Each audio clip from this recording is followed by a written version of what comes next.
The world was in mourning on April 21st, 2025, when Pope Francis, Jorge Mario Bergoglio, passed away unexpectedly. For the global Catholic community, it was the loss of a leader, a beacon of hope, and a symbol of humility and compassion. Yet, among the sea of mourners and the endless tributes from world leaders, there was one person who stood apart. Maria Elena Bergoglio, the only surviving sibling of Pope Francis, chose to mourn in silence and solitude. She made the decision to stay in Argentina rather than attend the Vatican funeral, leaving the world to wonder why. Was it grief too heavy to bear? A hidden family secret? Or was it a profound act of protest? Maria Elena's silence spoke louder than words, igniting rumors and questions that persist to this day. Her decision, however, reveals a story much deeper than public speculation. One of love, sacrifice, and an unbreakable bond between siblings. A quiet life in the shadows. Maria Elena Bergoglio was never one to seek the limelight. For much of her life, she had lived in the shadow of her famous brother. While Pope Francis captivated the world with his messages of love, mercy, and reform, Maria Elena remained a quiet figure, far from the media frenzy and the global stage that Jorge Mario Bergoglio commanded as the leader of the Catholic Church. Born in 1948, Maria Elena was the youngest of 5 children in the Bergoglio family, and though she was 12 years younger than Jorge, their bond was one of deep affection and reliance. She had always looked up to him, not just as a sibling, but as a protector, a figure who offered her guidance and support, especially after their father's death. In a rare interview, Maria Elena once reflected on her upbringing in the Flores neighborhood of Buenos Aires, Argentina. The Bergoglio family, immigrants from Italy, faced hardships in a foreign land. Their father, Mario, worked long hours as a railway accountant to provide for his family, while their mother, Regina, stayed home to care for the children and imparted the values of faith and integrity. Despite their modest means, Maria Elena recalled, "We weren't rich, but we had love. My mother showed us how to give, and my father taught us to stand tall with integrity." These words not only revealed the foundation of her family's strength, but also foreshadowed the values that would guide Jorge throughout his life and papacy. Jorge Mario Bergoglio, from protector to priest. As a child, Maria Elena's relationship with her older brother was unique. Jorge, the eldest son, took on the role of caretaker, especially after the death of their father, Mario. At the tender age of 14, Jorge had to step into his father's shoes and work multiple jobs to help support the family. Despite the exhaustion of his responsibilities, Jorge still found time to nurture his siblings. Maria Elena remembers him as a beacon of kindness, a boy who would make time to sit with her, help with her homework, and tell her stories to brighten her day. "He was my hero," she said. As the years went by, Jorge's leadership qualities became more apparent. Even as a teenager, he had an innate ability to connect with people and resolve conflicts. Maria Elena recalled that he would organize games for the neighborhood children, settle disputes with calm words, and always share what little he had with others. "He had this gift," she said, "of making everyone feel like they mattered. Even as a boy, he was different. He knew God had a plan for him."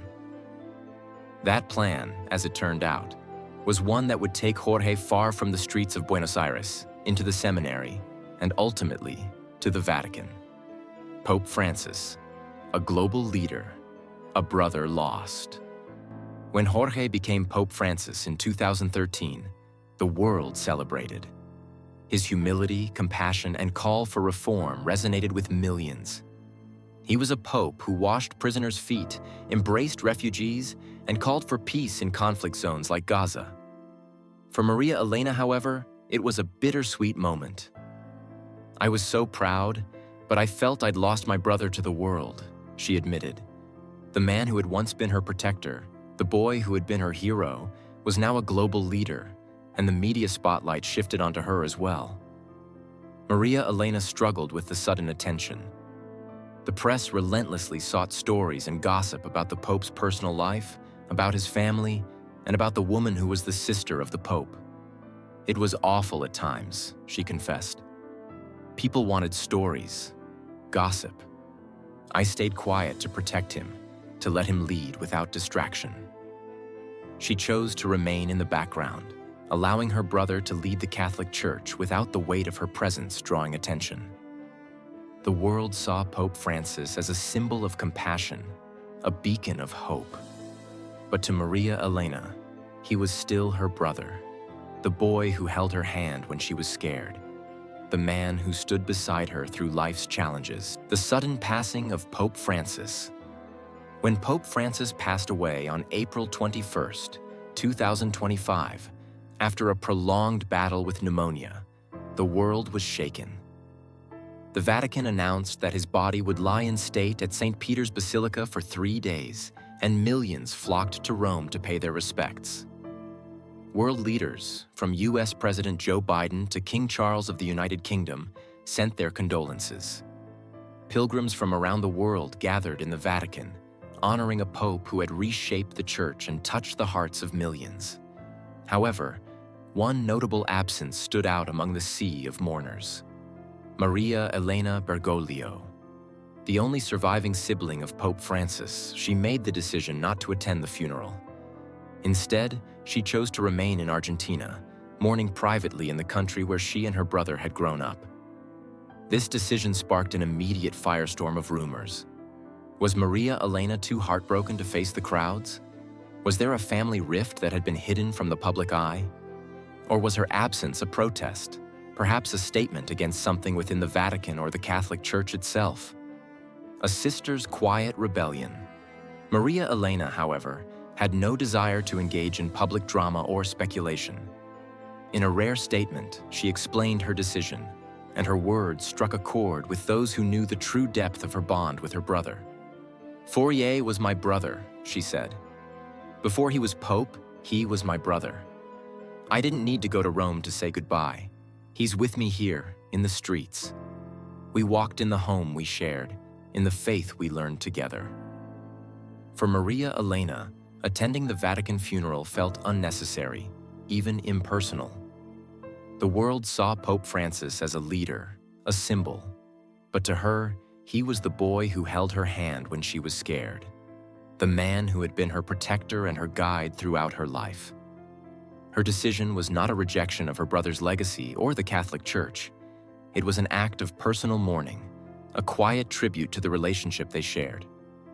"I wanted to honor him my way, quietly, with my family in Argentina," Maria Elena explained. It was a choice rooted in simplicity, a value that both she and Jorge held dear. Just as her brother had shunned the grandeur of the papal palace in favor of a simple guest house, Maria Elena chose to honor him in a way that reflected their shared values, a way that was intimate, personal, and unencumbered by the world's expectations. The media frenzy and family secrets. Despite her explanation, the media frenzy around Maria Elena's decision didn't subside. Rumors persisted, suggesting that there was a hidden family secret or unresolved conflict regarding Jorge's will, which requested a simple burial at Santa Maria Maggiore, rather than St. Peter's. Others speculated that Maria Elena's absence had something to do with tension in the Vatican, perhaps over how Jorge's health had been handled in his final days. Maria Elena dismissed these claims with quiet strength, refusing to let her private grief become fodder for public speculation.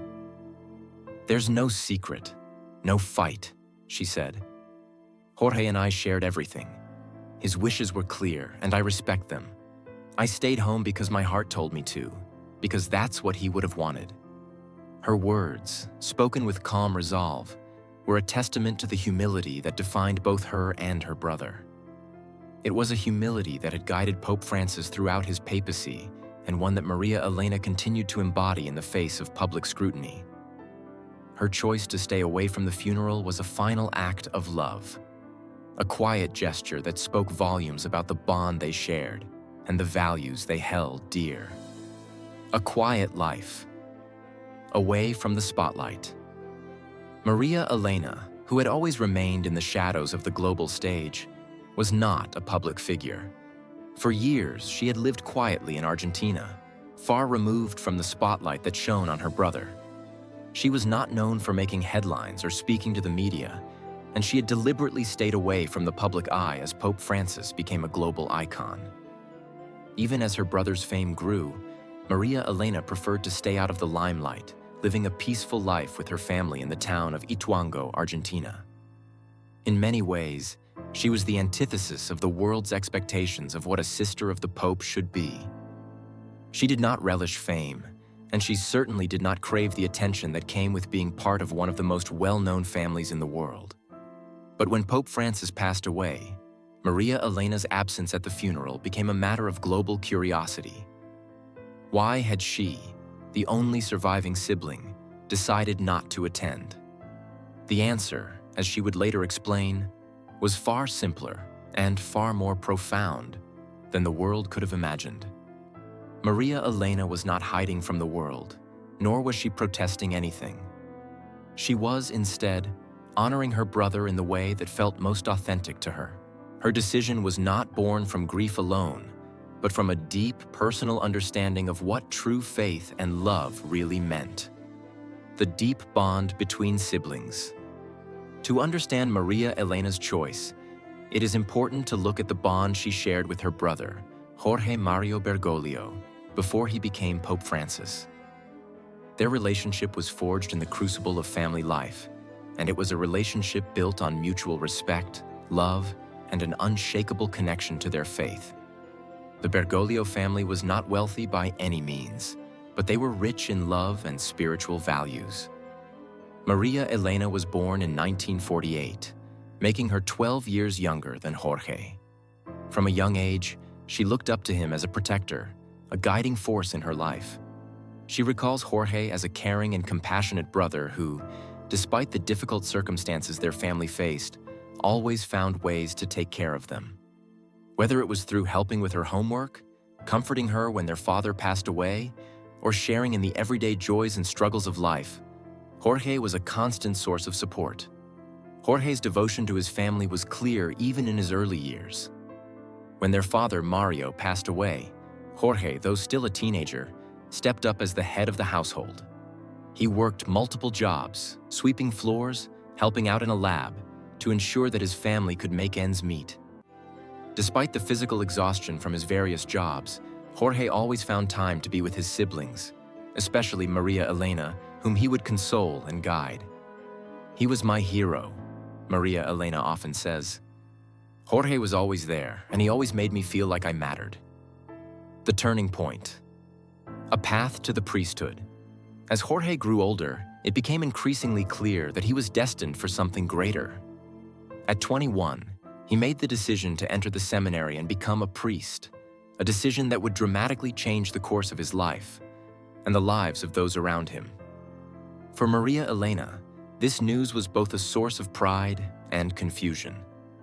She was still a young girl when Jorge announced his intention to dedicate his life to the church, and she struggled to understand why her beloved brother would choose this path. "I was shocked," she later confessed. "He was my big brother, the one who protected me, who made everything okay. I didn't understand why he had to leave us." Their mother, Regina, who had always instilled in them a deep sense of faith, was proud of her son's decision. But even she couldn't help but cry when she thought of the sacrifices Jorge was making. It wasn't just a decision to join the church. It was a decision that meant Jorge would never have a family of his own. It was a painful realization for Maria Elena and their mother, as the Bergoglio family name would effectively end with Jorge. But despite these feelings, they supported him wholeheartedly, recognizing the sincerity and devotion that drove his decision. The Pope's legacy. A personal connection. When Jorge became Pope Francis in 2013, the world celebrated the election of a man who would bring much-needed reform to the Catholic Church. Pope Francis was a figure unlike any other, known for his humility, his advocacy for the poor, and his willingness to challenge the traditional norms of the Vatican. But for Maria Elena, the elevation of her brother to the papacy was bittersweet. "I was so proud," she said, "but I also felt I had lost him to the world. He wasn't just mine anymore. He belonged to everyone. Despite this sense of loss, Maria Elena remained a constant in Jorge's life. She received letters from him, always signed Joe, a sign that he was still the same brother who had once been her protector and confidant.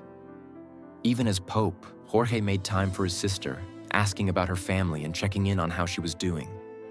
The bond between them was unbroken, even as Jorge's life became increasingly dominated by the duties and responsibilities of his papacy. For Maria Elena, Pope Francis would always be Jorge, the brother who had been there for her from the very beginning. His role as the Pope didn't change that. The silent protest, a personal decision, not a rejection. Maria Elena's decision to stay in Argentina and not attend her brother's funeral in Rome was not a rejection of the Church or of her brother's legacy. Instead, it was a deeply personal decision that reflected her understanding of what true faith and love meant. "I don't need a basilica to feel him," she said.